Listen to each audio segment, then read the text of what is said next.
Order! Order! You are an incorrigible delinquent at times. Behave yourself, man!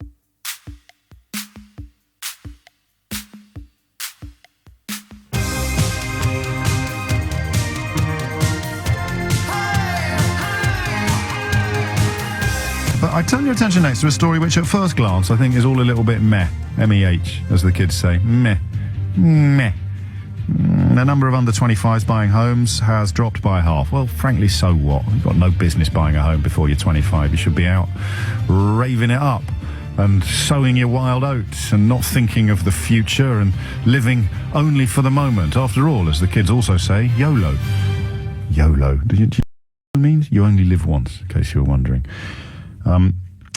But at second glance, this is really serious, actually. The ratio of people in their early 20s getting on the property ladder has more than halved since the mid-90s. But just see that as an acorn from which the oak tree of ownership decline grows. 20% of 25-year-olds own their own home now. Good Lord, 2 decades ago, it was 46%. I was 28 when I got mine, but I think that's partly linked to my age. If I'd been 10 years younger... 10 years older, I beg your pardon, we might have moved a little faster. I didn't really seem like something even sort of blades like me gadding about town didn't worry about such matters until I found a woman foolish enough to marry me, and at that point it sort of seemed important to get a little bit of security in place, to get foundation stones. But the number of young homeowners is down, not just in this age group, right across the board, especially among women, weirdly. Higher education means that many people postpone settling down, career pursuit or whatever it may be. Then you have other official figures showing, even more shockingly, that 1 in 4 of under 35s still live with their parents. So I'll run that by you again. 1 in 4 under 35 still live with their parents. And how do we need to redraw our vocabularies on this as a society. Do you know, many years ago, I seem to spend a lot of time at the moment telling you about things I got wrong when I first started doing this job. It's probably quite healthy. I should, by way of a caveat, add that I'm right about almost everything. It's just these rare occasions that I am wrong and come back to haunt me. And I remember saying to you, and you actually misunderstood me slightly, when I said to you that I was brought up, not ever told, it was never, what's the word? Explicit. It was just my own understanding. I absorbed by a process, if you like, of intellectual and sociological osmosis. I absorbed the idea that if you weren't looking to buy your own property by the time you were 30, then you had somehow failed. But I qualify that completely with the simple observation that I don't believe that to be true. There are a million reasons and a million different scenarios in which you wouldn't have been getting a mortgage. You'd have been approaching 30, and I would not have thought you had failed in any way, shape or form. But I think you recognise what I described, don't you? Just this idea that it was a goal to which many, many people aspired. And it wasn't even confined by the time I was reaching my majority to the middle classes, the aspirational classes, if you will, because of course the right to buy scheme, brought in by Margaret Thatcher and enthusiastically pursued by subsequent governments of every complexion, meant that the aspiration to own your own home extended way beyond the social classes that it had previously been confined to. All of which at first glance should have been good news, right? And yet it isn't. My friend Wayne in Basildon, I had a lunch with him the other day. You know Wayne, Mystery Hour regular. He has a very good theory on this, actually, on that actually the right to buy is part of the reason why council estates deteriorated in quality of life. His theory being that when everybody was in exactly the same boat, there's a sort of impulse to be more proud, more house proud, perhaps. But if her at number 37, she's bought hers, you kind of lose the will to polish your front step or to wash your neck curtains or to make sure that the garden is tidy. Because her at number 37, she's just had her fascias done, you know. She's just extended her aperture to get a new fridge in. She never shuts up about it. You could possibly see how if there were only 1 or 2 properties on that street that had been bought, everybody else on that street's quality of life oddly goes down. It's just a theory. Putting it out there, not necessarily saying that it's true, but when my mate explained it to me, I found it really persuasive, really stopped and thought about it. And it's a world that he grew up in. It's obviously not a world that I grew up in. So he speaks of what he knows, or he knows of what he speaks. But here's the thing. It's simply not true anymore. I don't think, and I don't expect anyone to get their violins out for the non-existent me born 10 years after I was actually born, but I don't know that I would. I mean, at what point would you get on the property ladder? This is specific to the southeast. I think it's still within reach across the country, and prices in London are actually coming down now. But there must be, I'm 44, I would say almost every year below me, or a couple of years below me, there must be people who never, ever contemplated for a moment that they wouldn't be property owners, who now are facing up to the reality that they never will be. If you're under 25 and you're hearing this story, you're still holding on to the idea that you're going to get on the ladder one day, but you're probably not, mate. Sorry. You're probably not. What's going to... I hesitate to do this because it's all a bit crystal ball, but what's going to happen next?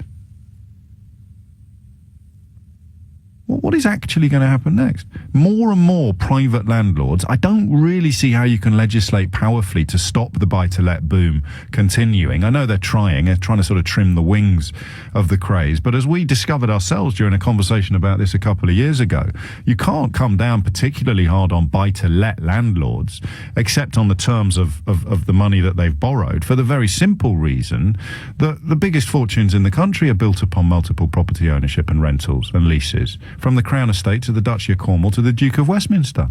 There's no earthly way that a government can bring in rules on how many houses you're allowed to rent out, because it would be the Queen who got hit hardest. So that ain't ever going to happen. So it's going to continue happening, which means, at risk of getting a bit Marxist, capital becomes ever more powerful. If you've got capital, you can get another house. If you've got a house, you can buy a second house. You can rent out the second house. Someone else can buy your house for you, which you...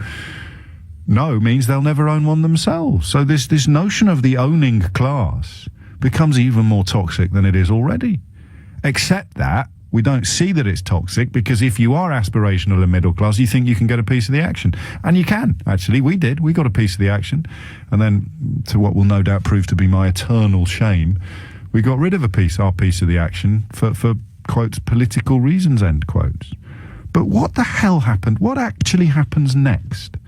So we can't dedicate the whole hour to that. 03456060973 is a number to call if you're prepared just to talk me through what my life would have been like if I was 10 years younger. So I had a decent job on Fleet Street, 3 days a week as a gossip columnist.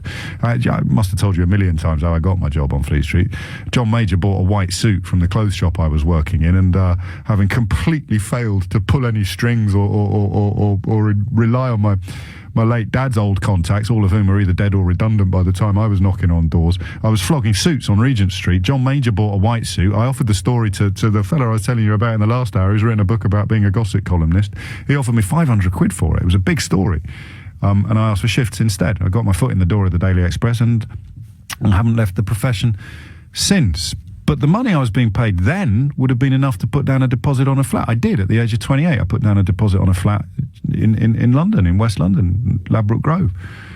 Harrow Road, beautiful flat, nice part of town. Now, no chance. No chance at all. No, I'd be commuting from if I wanted to buy property, I'd be commuting from 50 miles away, 60 miles away. I don't know what happens next. So talk me through what it's like to realise. What is it like to have this rug pulled from beneath you?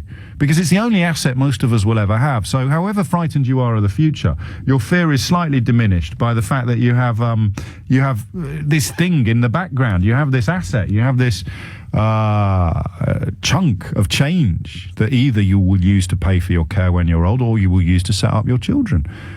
And I don't think I would have if I was 34 instead of 44. Maybe now I'm here, I'd have been all right financially, but if I'd stayed on newspapers, it wouldn't have happened. And I don't know how do you process that knowledge? And if you're like me, but your children are older, and you're watching them come up really right up against what I'm describing, am I right? Has anyone got a clue about what's going to happen next? And what's it like to be caught in this sort of claw of realising that the one thing you have as an ordinary Brit, the one thing you have as a sort of bulwark against insecurity and against the ebb and flow of finance, the one thing you have is your house. And fewer and fewer and fewer and fewer of us have even that. Maybe I'm over-egging it. Maybe if I was living on the other side of the fence, I wouldn't be so het up about it and so concerned. But I am.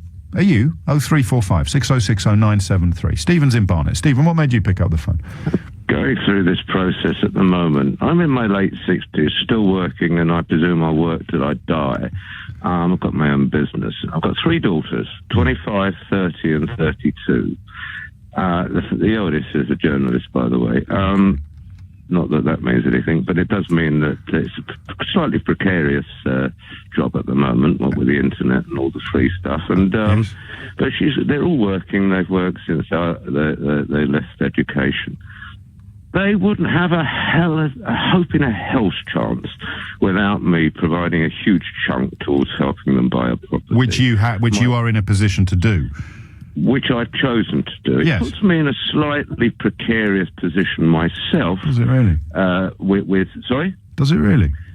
Well, 3 of them, remember. Yeah, no, I do. So I hear you. We're talking now, an ex-council flat, 2-bed, you'd be lucky to get for about 325, 350 at the moment. That's an ex-council block flat somewhere like, say, Walthamstow or wherever. Yeah.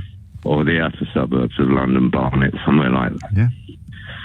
So even when you talk about them saving up, say, 40, 50,000... But and they're going to be on salaries as a youngish journalist. She's not going to be knocking 40 grand even. So that's 10 times her salary. Probably early 30s. That's 10 times her salary then. 10 times. Yeah. And so I'm having to put a huge chunk of my money, which I've saved up. I decided to do this. I thought I'd rather than see them settle whilst I'm alive than when I'm dead. So anyway, but it does put me in a dodgy position because although I've got a house which is paid up for, it will obviously mean me downsizing and realising some assets of my own in order that because I don't know seriously how long I'm going to be on the earth for, but if I've got another 10 years and I'm not, I decide to retire at 72 or whatever, which I may or may not do, and I think I'll be entitled to do. And they can't say if you weren't there, the notion of saving up the chunk of change they need while also paying rent, it just couldn't happen, could it? Not a chance. They've chosen to live at home in order to save the deposit. I mean, they could never have paid rent and saved the money. Absolutely impossible. On the salary. So what's going to happen? I mean, where is it leading, Stephen? You're a bit further down the road than I am. I haven't got a clue. Don't know. I feel deeply frustrated and sorry for those kids that, haven't got a mum and dad in the position that I've got, which is as much I've got where I was, a bit of luck, a lot of hard work. Of course. But there's plenty of people who work just as hard as me that haven't got those assets. No, bless you. I don't know where it's going. Well, and maybe we'll find out by 12 o'clock today, but I've got a funny feeling that we won't. And you know what? Again, I will point this out. These are the things we should be talking about. But if I talked about this every day, my numbers would go off a cliff. It's odd, isn't it? It's almost what's the big story among the scaremongers at the moment? It's a referendum. Is it foreign aid? Probably. Are we all banging on about foreign aid every single day, which actually affects precisely none of us in any meaningful or profound way? This affects every single one of us. Are we talking about this much?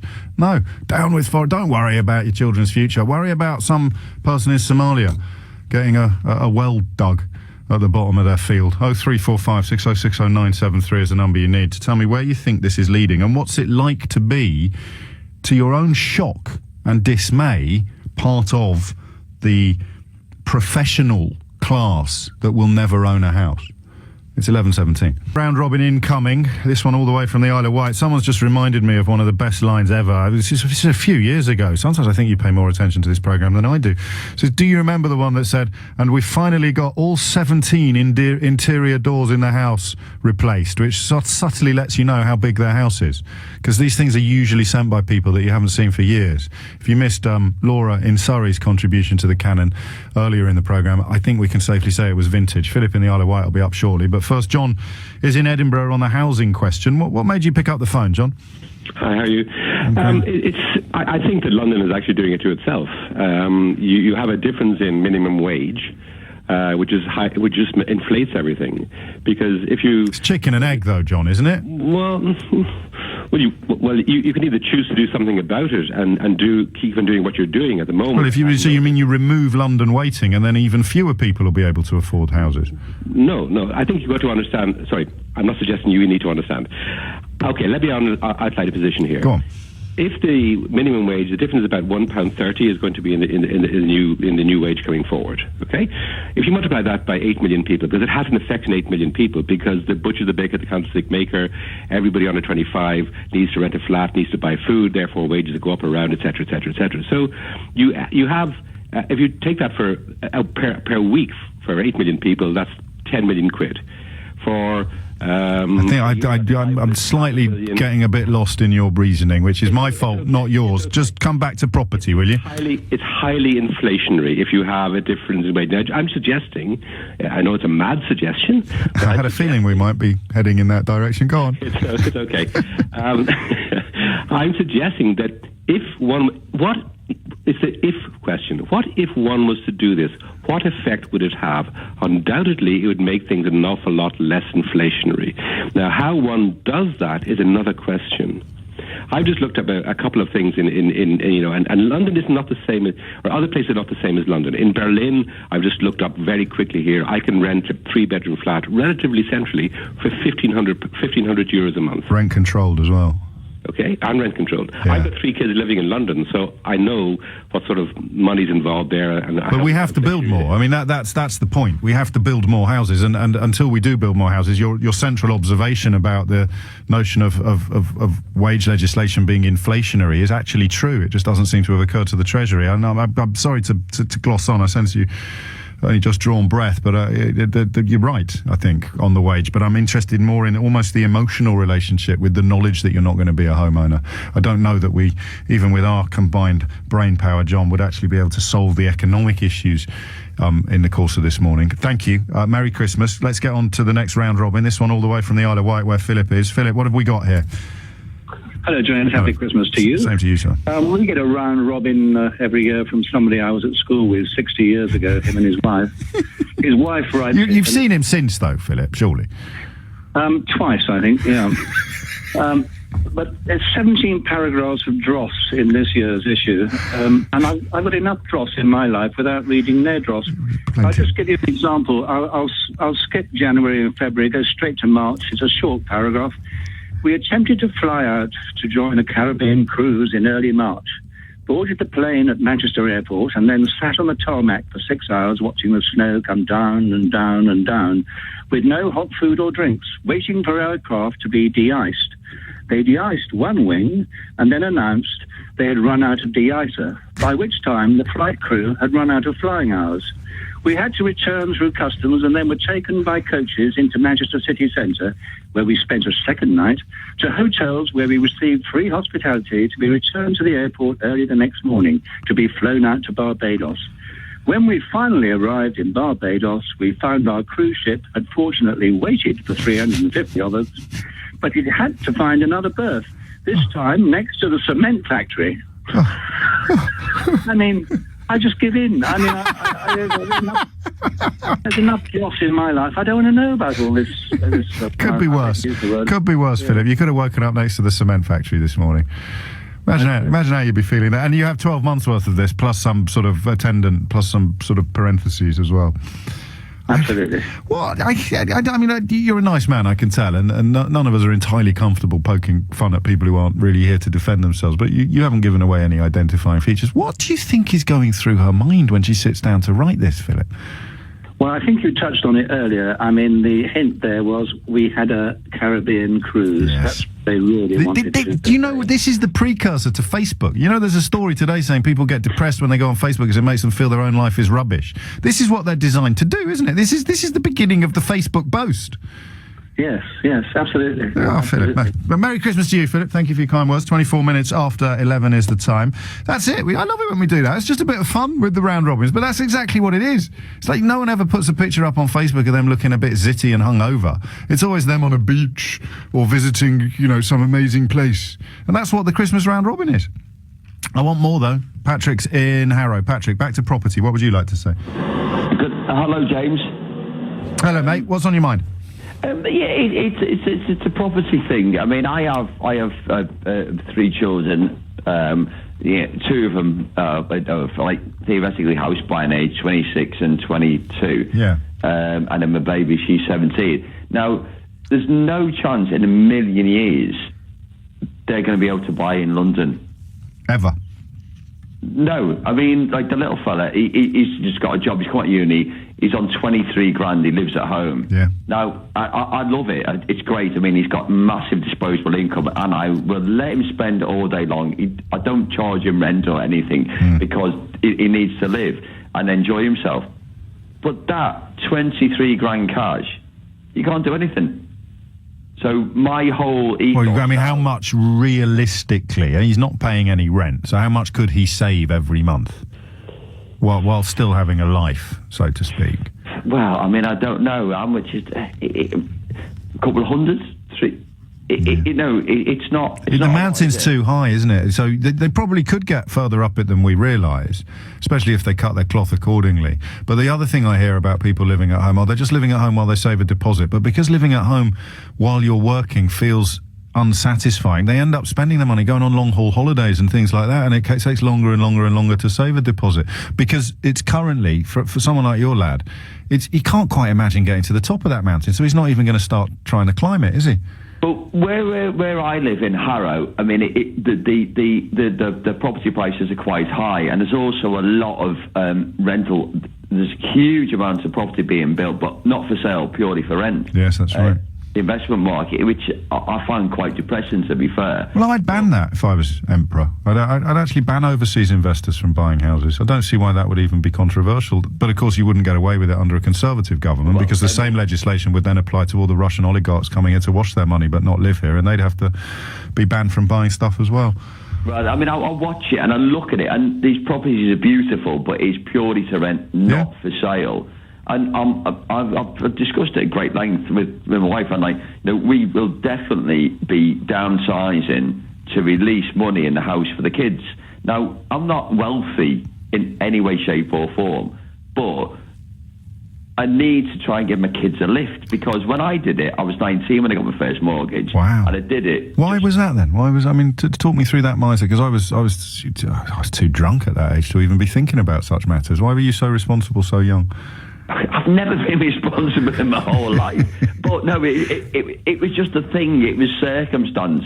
I thought, hang on a second, I'm in London. Yeah. I've got a chance. They were giving mortgages away. Yeah. They were giving them away. And I happened to have a fella who said, look, how much can you afford in a mortgage? And I told him, he goes, right, there's your mortgage. Wow. It was simple as that. I was on a roof on the Isle of Dogs when I rang him. I know it sounds ridiculous, sorry for boring everyone, but I can remember the point when I said, I can afford that. I was 19. And it worked well for me.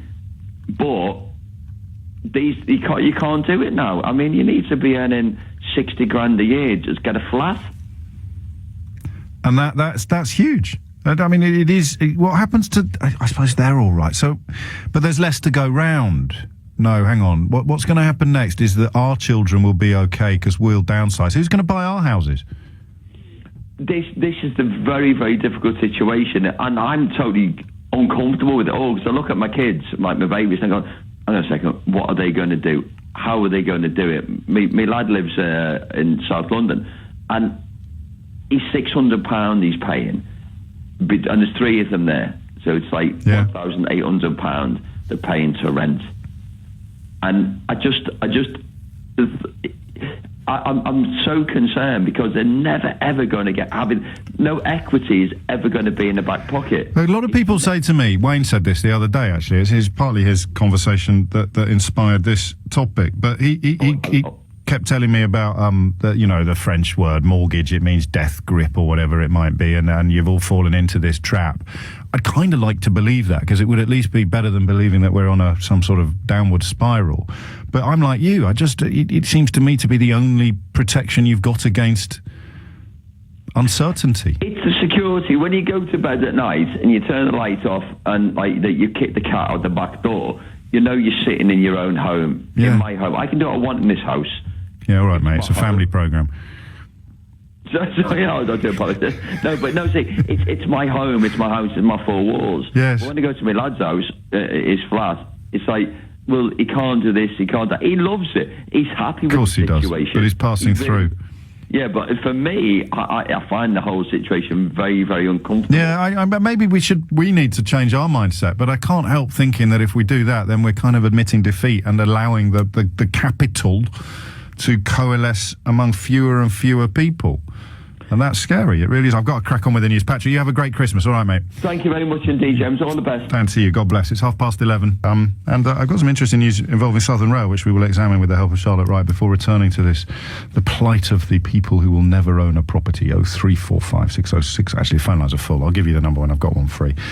Charlotte Wright is here because Sadiq Khan has moved once again against the government, with Southern Rail being the battlefield. Tell me more. Exactly right. He's done some helpful analysis on the performance of the rail operator Govia Thameslink, which is the company that runs the Southern Rail network franchise. In the last period, he says that the company performed the worst of any rail operator in more than a decade. So that's since 2005. He says that only 62% of Govia Thameslink's trains have arrived on time in the last 5 weeks. And when we say Govia Thameslink, we're talking about a company that owns a big portion of the rail network. So we're not just talking about Southern Rail, but Gatwick Express, Thameslink, Great Northern as well. But crucially, it also does run the Southern Rail network. And that is the network that we know is plagued with problems. Commuters in the south won't be surprised listening to this. They won't be surprised to hear that specifically on the Southern Mainline route, only 56% of trains arrived on time.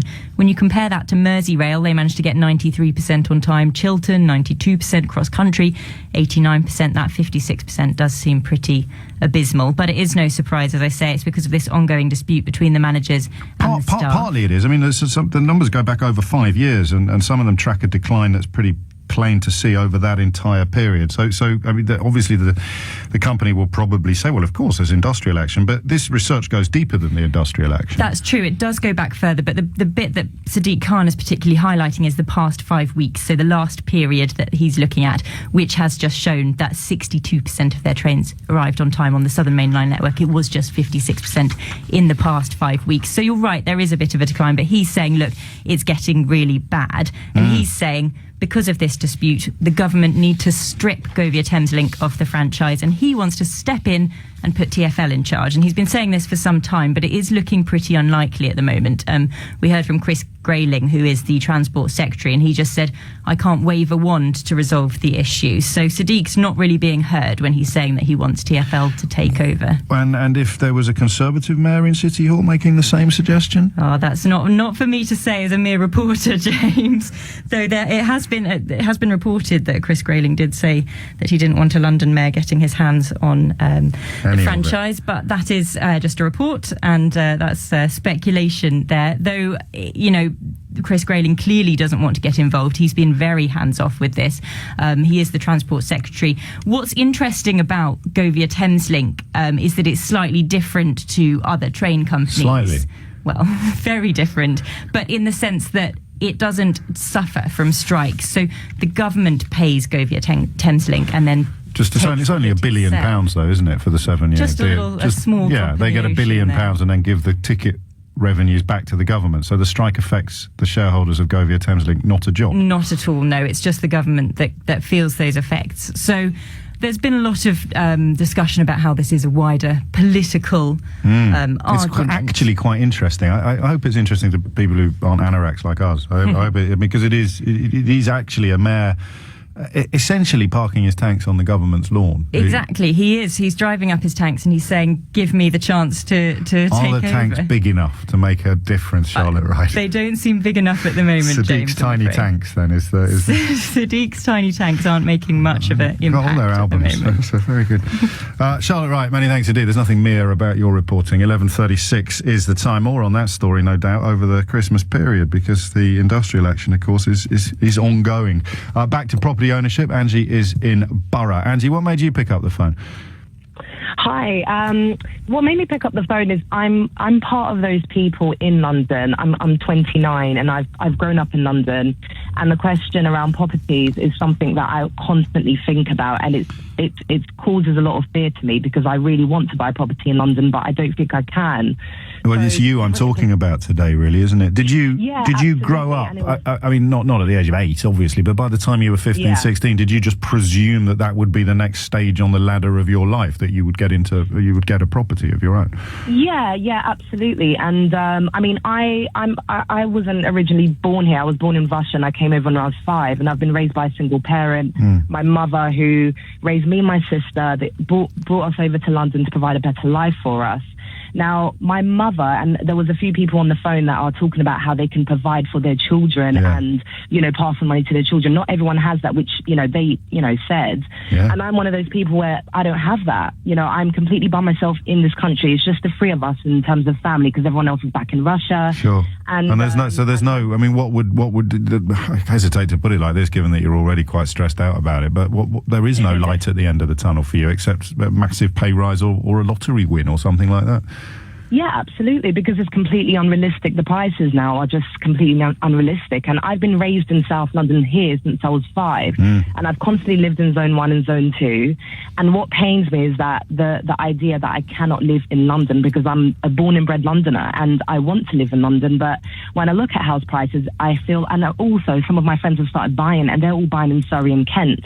Now, there's nothing wrong with Surrey and Kent, but I don't want to live in Surrey and Kent because I'm a Londoner. I want to live in London, but I can't afford it. And there is, I mean, historically you could say, well, beggars can't be choosers, or get over yourself, madam, but actually the situation is so dire now that those are meaningless platitudes. Absolutely.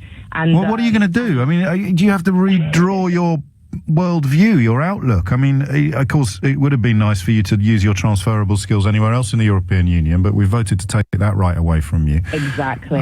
What's left? What does success look like? I think it's just a case of saving as much as possible and actually just trying to get that higher salary as much as possible. You're not going to do that, though, because I mean, maybe at 29 you'll start doing that, but you need to start doing it at 19 instead of going out and, blowing it all on Thunderbirds or whatever it is the kids drink these days. It is Thunderbirds and disco biscuits. Well, that's the thing, and it is definitely, and I think it mentioned earlier, a lot of people are, spending money on holidays, and actually I was that person. I wasn't really thinking about it a few years ago. If I had to live with my wife 3 times a year. Yeah, in my mum's house, I'd be going on the mother of all holidays. Every holiday would be like a kind of, I'd make Judith Chalmers blush. Exactly. Because you need to feel that you're working for something, not just for the hamster wheel and living in your childhood back bedroom. Absolutely, but it got to like a few years ago when I started thinking, hold on a minute, the house prices are constantly going up. I'm starting to notice my friends having to buy outside of London, and it was this really big realization. At least they're buying. That's already in a minority. Well, I wish you well. You know I do, and I think actually you need to translate the fear into action, and you'll be glad of it. Because people, I guess that's the thing, isn't it? It may not be the catastrophe that it looks like to old fogies like me and Pat over in Harrow, talking about his 3, or indeed that it looks to Angie now at the other end of the telescope. It may not be that, but it does demand a complete rewriting of our attitudes and approaches, because you cannot just blithely presume, as I did, that you'll leave school, you'll go to, in my case, university, you'll leave university, you'll get a job. And even if I'd stayed in the shop I was working in when I got my break on the Express, I would have been able to get a mortgage on a house at that period of time, get 100% mortgage. Some people were getting 110% mortgages. They'd buy the house and have money left over that they'd borrowed. You look at how much you can afford to pay back each month. And then the buy-to-let thing kicked in and made a huge difference, because it's not about... This is where, I mean, obviously, every argument we ever have, every conversation we ever have, every discussion we ever have, whether it's traffic jams or property prices or whatever it is, you're always going to have someone shouting, immigration, immigration, immigration from the side. But the buy-to-let thing is a much, much bigger contributor to this. It's not actually about a shortage of houses full stop. It's about a shortage of houses for sale as opposed to for rent. I'd love to see the numbers on how much of that has shifted. And I don't know how you shift it back. Hannah is in Cricklewood. Hannah, what would you like to say? Oh, hi, Hannah. Speakerphone. Hello.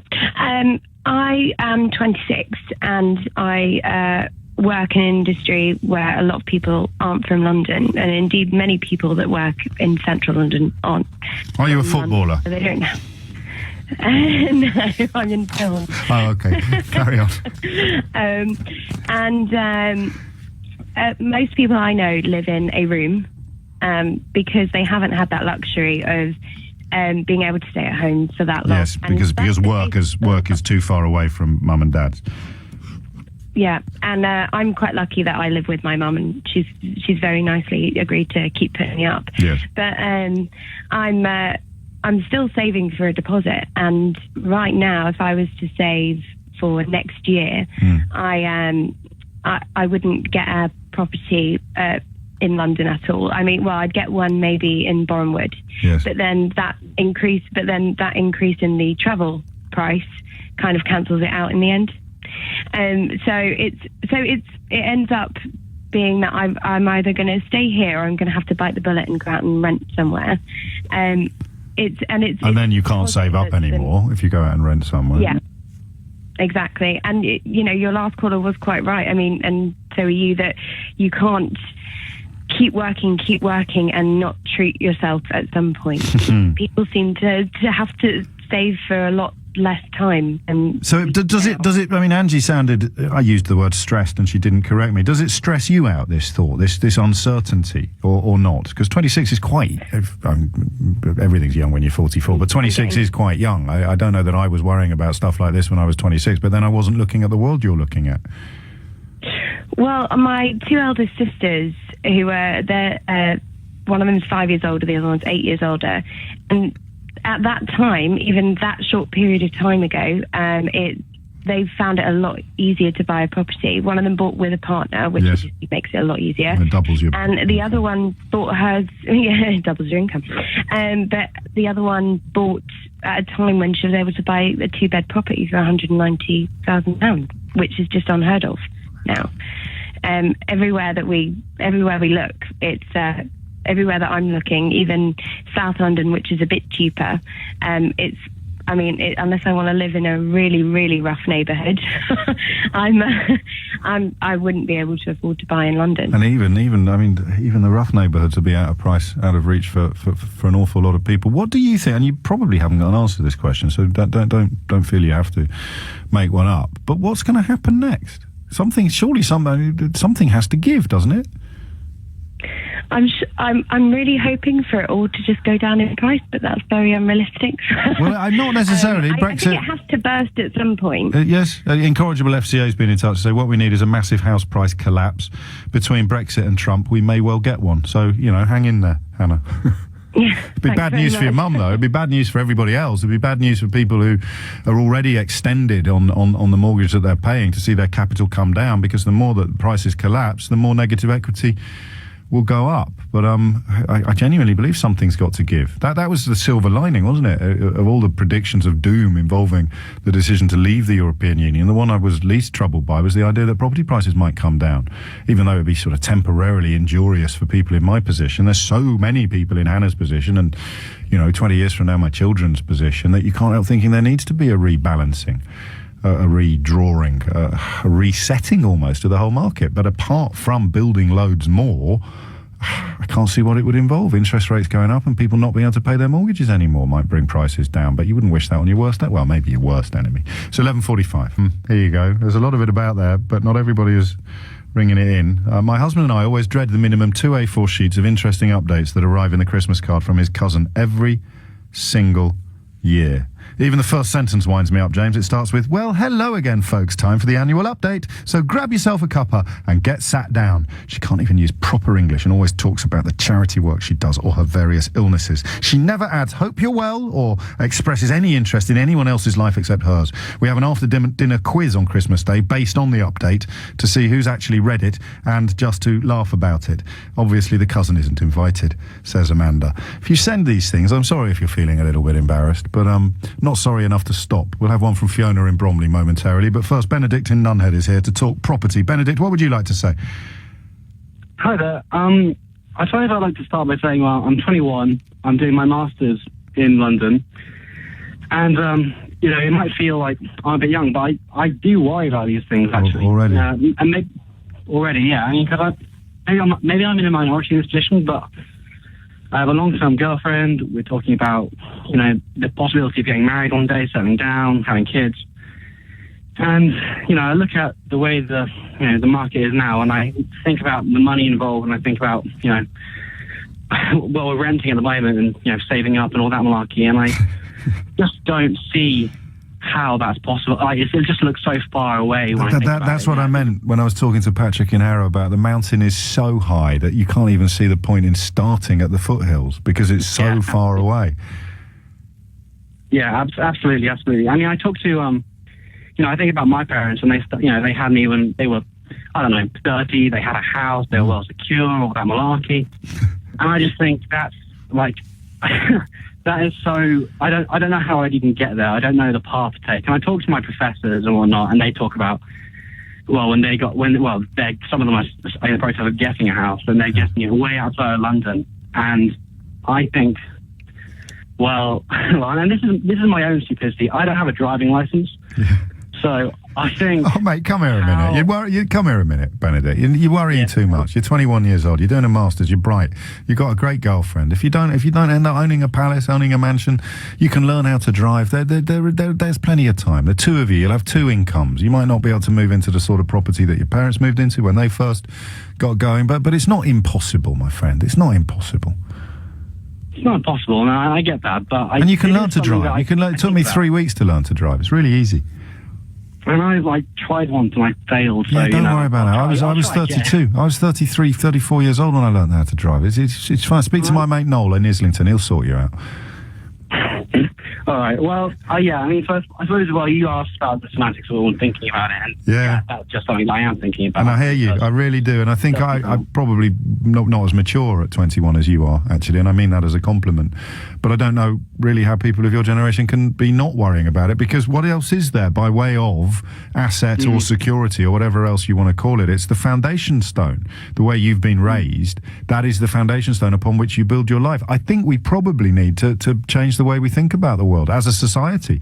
But that feels like surrendering and leaving all the property in the hands of the buy-to-let landlords and the dwindling band of homeowners who'll be even better off than everybody else, than they are already.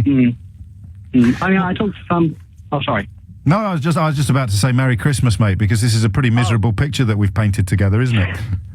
Yeah, it is. I mean, I talking to one of my professors. You know, he's a homeowner, and he's saying, well, actually, I kind of hope that the house prices keep going up, because that puts me in a very good position. And I worry that this issue of housing, as much as it kind of agitates people like you and me, I wonder if it's an issue that's ever going to win an election, if it's ever going to be, like, if anyone's going to get on a platform of we need to build lots of houses, because people who have houses aren't necessarily overly interested in that problem. Even their own children, even if it affects their own children, they somehow don't. I mean, that's a brilliant question. It's in a sense, it's the Liberal Democrats' eternal problem in a nutshell, is getting people to vote possibly against their own short-term interest in the long-term interest of society, of the country, or not just Liberal Democrats, I suppose. You could, depending on your proclivities, apply it to any party you want to. Benedict, take care, mate. Seriously, it's a lovely call, and I mean it. I don't want to patronise you, but I don't know that you need to be quite as worried as you are, although I have just dedicated a whole hour of the programme to saying that I probably would be as well if I was in my 20s. Fiona, here we go. Here we can put a smile on our faces now. Fiona is in Bromley with a round robin. Fiona, what have we got? Who are we talking about here? How much can you tell us? Hi, James. Hello, Fiona. Yeah, I won't give you their names, but this is a letter that my parents get every year. And as a special treat, my mum photocopies one for all of us so that we've got it. So your mum was alive to the joy of these long before I was doing it on the radio. Yeah.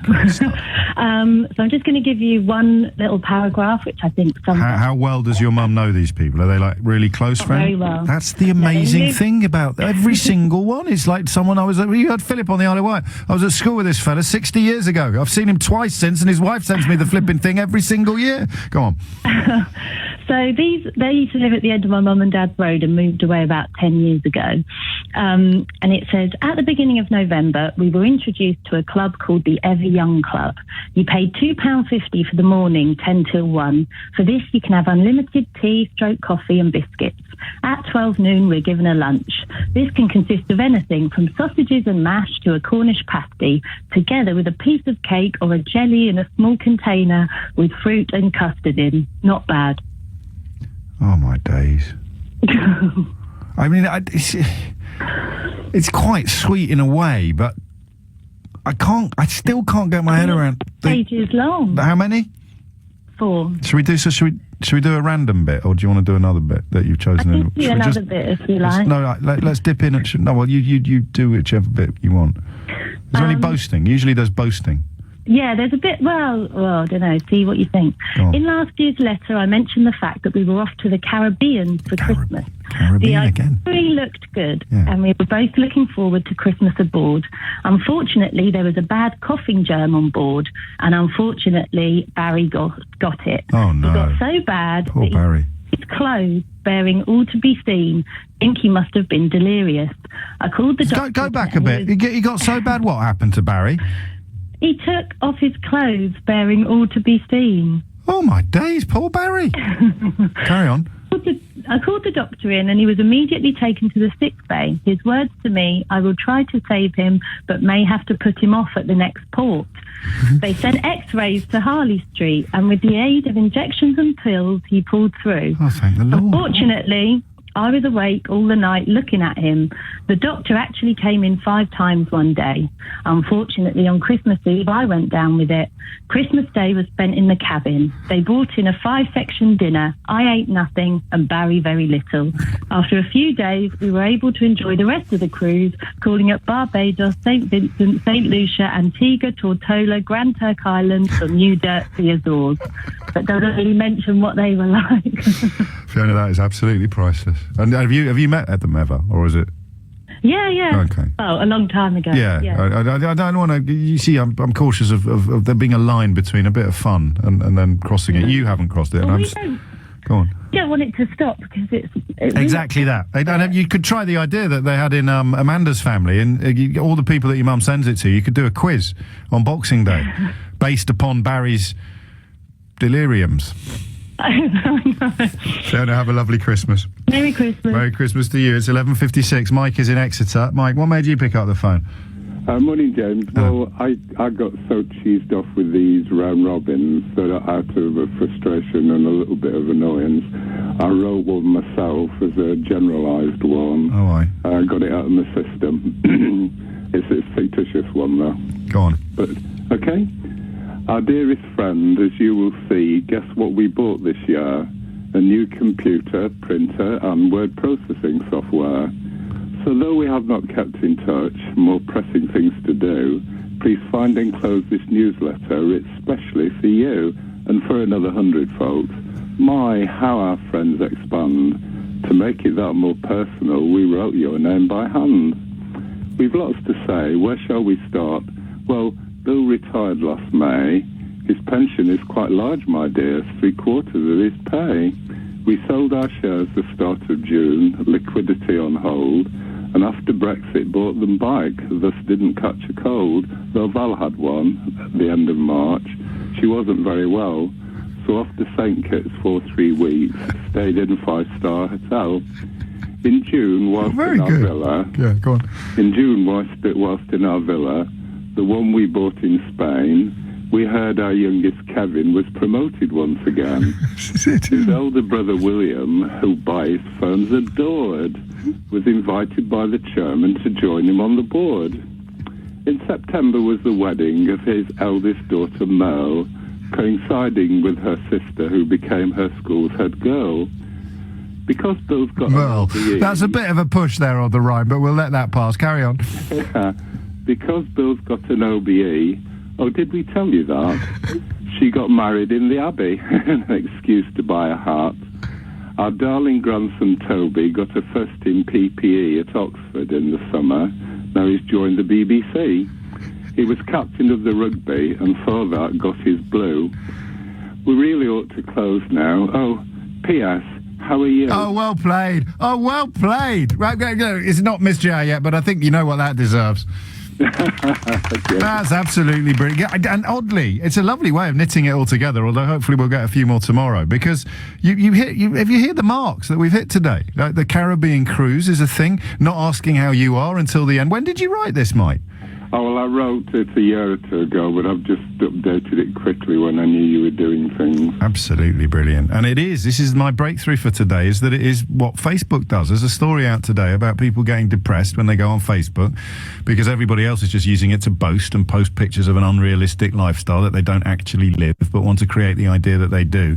These possibly are more honest than that. I'm sure that they do go on these cruises, and I'm sure that Barry was delirious that night in his cabin. But that is world class. This is a year for breaking rules, isn't it? A year for I normally have an absolutely cast iron ban on anybody ringing a radio station asking if they can read out their own poetry, and it's a cast iron ban that has served me very well in the past. But I made an exception there, and I'm very glad we did. 2016, the year when even reading out poetry on the radio became popular again.